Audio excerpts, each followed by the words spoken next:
أهلا سابويز، أنا ثلاجة واليوم عدت لكم بمقطع جديد من القبو. في حديقة جيم، حيث كانت فرقة بطس تتدرب على أغنيتها الجديدة، قام عمي زيغومار بإعداد الطاولة للطرولة.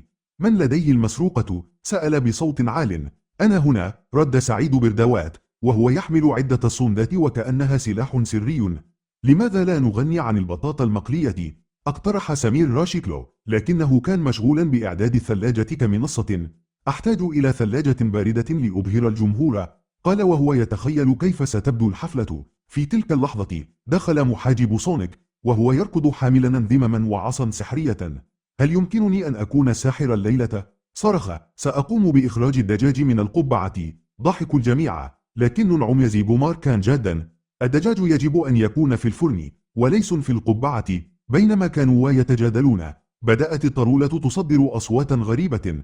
هل سمعتم من ذلك؟ قال سمير. إنها تتحدث. أصبح الحوار عشوائيا، حيث انطلقت المتعبة لتقول: أحتاج إلى قهوة. من لديه قهوة؟ القهوة ليست في الثلاجة، رد عمي زيغومار بغضب. هل نحتاج إلى طباخ محترف؟ أضاف سعيد بردوات وهو ينظر نحو السماء. أين ذهب عصفور الحومة؟ وفي تلك الأثناء قام صاد جونسون بإحضار حبل وفاجأ الجميع. دعونا نلعب لعبة الحبل، قال مبتسما. سأكون المخرج. من يريد أن يكون البطاطا؟ لا أريد أن أكون بطاطا، صرخ سمير، لكن يمكنني أن أكون مسروقة. انفجر الجميع ضاحكين وبدأوا في كلمات عشوائية. أنت المسروقة وأنا المتعبة، قال سعيد. فجأة قرر عمي زيغومار أن يكون قائد الفرقة. لنبدأ. سأعزف على الطرولة، لكن فرقة بطس كانت مشغولة مع جيمين حديقة. من لديه أغنية عن الحومة؟ سأل سمير. لدي فكرة، لكنني أحتاج إلى ثلاجة، رد محاجب سونيك. ثم انفجر الجميع بالضحك، حيث بدأوا في الغناء عن البطاطا المقلية في الحديقة. البطاطا تجري والطرولة ترقص، غنوا بشكل عشوائي بينما كانت المتعبة تحاول التصفيق. هل يمكن أن نغني عن عمي زيغومار؟ اقترح سعيد. أو عن الدجاج الذي خرج من القبعة، قاطعهم صاد جونسون. أو عن الذمم المفقودة. كل شيء ممكن في فرقة بطس، صرخ عمي زيغومار وهو يحاول السيطرة على الفوضى.